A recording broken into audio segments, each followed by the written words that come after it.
BJP Medak MP అభ్యర్థి రఘునందన్ పై ఎన్నికల commission కు సంగారెడ్డి ఎమ్మెల్యే చింతా ప్రభాకర్ ఫిర్యాదు చేశారు. మాజీ మంత్రి హరీష్ రావు మెదక్ ఎంపీ అభ్యర్థి వెంకట్రామిరెడ్డిపై రఘునందన్ అనుచిత వ్యాఖ్యలు చేశారని ఫిర్యాదులో పేర్కొన్నారు. బీజేపీ అభ్యర్థి ఎన్నికల నిబంధనలను ఉల్లంఘించాడని అతనిపై చర్యలు తీసుకోవాలని చింతా ప్రభాకర్ కోరారు.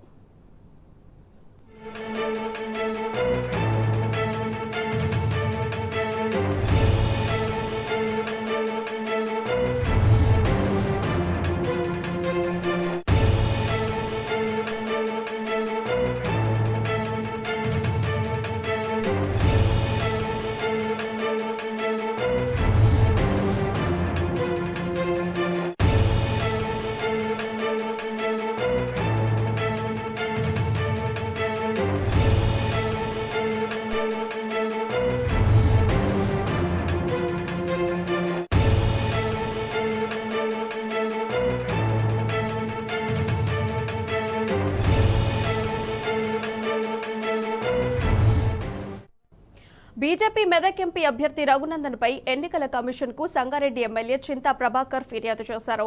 ఇక ఈ అంశానికి సంబంధించిన సమాచారం మా ప్రతినిధి లివిల్ రెడ్డి ఫోన్ ద్వారా అందిస్తారు. ఎస్ లివిల్ రెడ్డి, చెప్పండి అప్డేట్స్ అంటే. ఇవాళ ఏదైతే నిన్న ఎన్నికలకు సంబంధించి ఎన్నికల ప్రచారంలో భాగంగా మెదక్ పార్లమెంట్ సంబంధించిన అభ్యర్థి బీజేపీ అభ్యర్థి రఘునందన్ రావు మాజీ మంత్రి ఎమ్మెల్యే హరీష్ రావు పైన బీఆర్ఎస్ అభ్యర్థి వెంకట్రామిరెడ్డి పైన కొన్ని అనుచిత వ్యాఖ్యలు చేశారు. అవి అన్పార్లమెంట్ లాంగ్వేజ్ లో ఉండడంతో పాటు మోడల్ కోడ్ వయలేషన్స్ ఇందుకు వస్తాయని చెప్పేసి కూడా ఇవాళ ఎన్నికల కమిషన్ కు ఫిర్యాదు చేశారు సంగారెడ్డి ఎమ్మెల్యే చింతా ప్రభాకర్. ఈ సందర్భంగా ఆయన కొన్ని వ్యాఖ్యలు కూడా చేశారు. ఏమైతే గతంలో ఏ విధంగా అయితే ఈసీఐ గైడ్ లైన్స్ ఉన్నాయో మోడల్ కోడ్ ఆఫ్ కాండక్ట్ ఏమైనా అంశాలు ఉన్నాయో వాటి అన్నింటినీ ఉల్లంఘిస్తూ ఆరోపణలు చేశారు. ఆరోపణలన్నింటినీ పరిగణలోకి తీసుకొని ఆయన అభ్యర్థిత్వాన్ని రద్దు చేయాలనే కోణంలో ఇవాళ ఫిర్యాదు చేయడం జరిగింది. ఖచ్చితంగా ఈ ఫిర్యాదు మేరకు ఏ విధంగా చర్యలు ఉంటాయనేది వేచి చూడాల్సిన అవసరం ఉంది. ఖచ్చితంగా అయితే రఘునందన్ రావు కొంత అన్పార్లమెంట్ లాంగ్వేజ్ తో పాటు అభ్యర్థిని బెదిరించడం అదే విధంగా ఇటు బీఆర్ఎస్ సంబంధించిన మాజీ మంత్రి ఎమ్మెల్యే హరీష్ రావు పైన కూడా అనుచిత వ్యాఖ్యలు అంటే ఇష్టానుసారంగా తిట్టడంపై కూడా ఈ ఫిర్యాదులో పేర్కొన్నారు. ఖచ్చితంగా ఇటు బీఆర్ఎస్ అభ్యర్థి వెంకట్రామిరెడ్డిని కూడా ఒక రకంగా బెదిరించే విధంగా ఆయన వ్యాఖ్యలు ఉన్నాయని చెప్పేసి కూడా ఏదైతే ఫిర్యాదులో ఉందో ఫిర్యాదులో పేర్కొన్నారు. అయితే ఖచ్చితంగా బీజేపీ ఎంపీ అభ్యర్థిపై ఖచ్చితంగా చర్యలు తీసుకోవాలి. ఈ విధంగా మోడల్ కోడ్ వయలేషన్ కిందకి వస్తుంది. మోడల్ కోడ్ వయలేషన్ ప్రకారం ఖచ్చితంగా చర్యలు తీసుకోవాలి. ఇప్పటికే ఈసీఐ కొన్ని గైడ్ లైన్స్ ఇచ్చింది. ఆ గైడ్ లైన్స్ ప్రకారం ఆయన కనీసం కూడా పాటించడం లేదు, గైడ్ లైన్స్ అన్ని ఉల్లంఘించారని చెప్పేసి కూడా ఫిర్యాదులో పేర్కొన్నారు.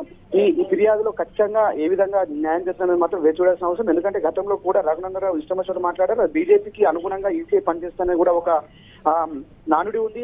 అందులో భాగంగా ఇవాళ చింతా ప్రభాకర్ చేసిన ఫిర్యాదు ఖచ్చితంగా బీజేపీ అభ్యర్థి రద్దు చేస్తారా లేదని చూడాలి. ఖచ్చితంగా ఇది రఘునందన్ రావుకు ఒక చెప్పపేట అని చెప్పుకోవచ్చు. గతంలో కూడా అనేక వ్యాఖ్యలు చేశారు రఘునందన్ రావు. ఇవాళ మరోసారి కూడా ఇటు బీఆర్ఎస్ ఎంపీ అభ్యర్థితో పాటు బీఆర్ఎస్ మాజీ మంత్రి ఎమ్మెల్యే హరీష్ రావు పైన వ్యాఖ్యలు చేశారు. ఇవన్నీ కూడా ఆ కోడ్ ఉల్లంఘన కిందకి వస్తాయి. కోడ్ ఉల్లంఘన కింద గతంలోనే ఈసీఐ ఆ షెడ్యూల్ విడుదల చేసిన రోజే కొన్ని స్పష్టమైన ఆదేశాలు కూడా జారీ చేసింది. ఎవరు కూడా వ్యక్తిగతంగా కావచ్చు వ్యాఖ్యలు చేయవద్దు, వారిపైన చర్యలు ఉంటాయని చెప్పేసి ఈసీఐ విరుద్ధంగా ఇవాళ దానికి విరుద్ధంగా ఇవాళ ఏదైతే ఉందో అదంతా కూడా డిస్టర్బ్ చేసే విధంగా కూడా ఇవాళ చేసిందని చెప్పుకోవచ్చు. మొత్తం చూసినట్టయితే ఇవాళ చింతా ప్రభాకర్ సంబంధించి ఫిర్యాదు ఉందో చింతా ప్రభాకర్ ఫిర్యాదు స్వీకరించారు. దీనికి సంబంధించి చర్యలు ఉంటాయని కూడా అనుతుంది. ఇటు మాజీ మంత్రి ఎమ్మెల్యే హరీష్ రావుతో పాటు ఇటు బీఆర్ఎస్ అభ్యర్థి వెంకట్రామిరెడ్డి పైన కూడా అనుచిత వ్యాఖ్యలు కావచ్చు, కోడు ఉల్లంఘన కింద తక్షణమే చర్యలు తీసుకోవాలని చెప్పేసి ఫిర్యాదులో పేర్కొన్నారు. అంటే అయితే ఇప్పుడు చూసుకుంటే రఘునందన్ రావు చేసిన వ్యాఖ్యలపై మన బీఆర్ఎస్ పార్టీ నేతలు ఎలా స్పందిస్తున్నారు అండ్ రఘునందన్ రావుపై ఎలాంటి చర్యలు తీసుకోబోతున్నారు?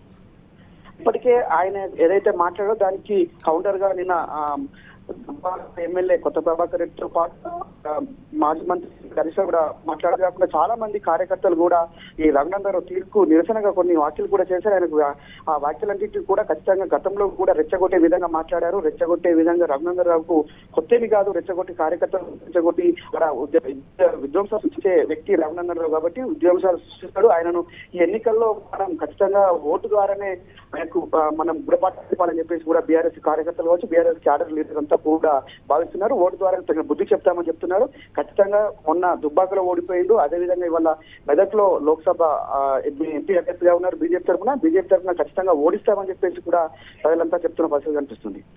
రైట్ లివిల్ రెడ్డి, థ్యాంక్ యూ.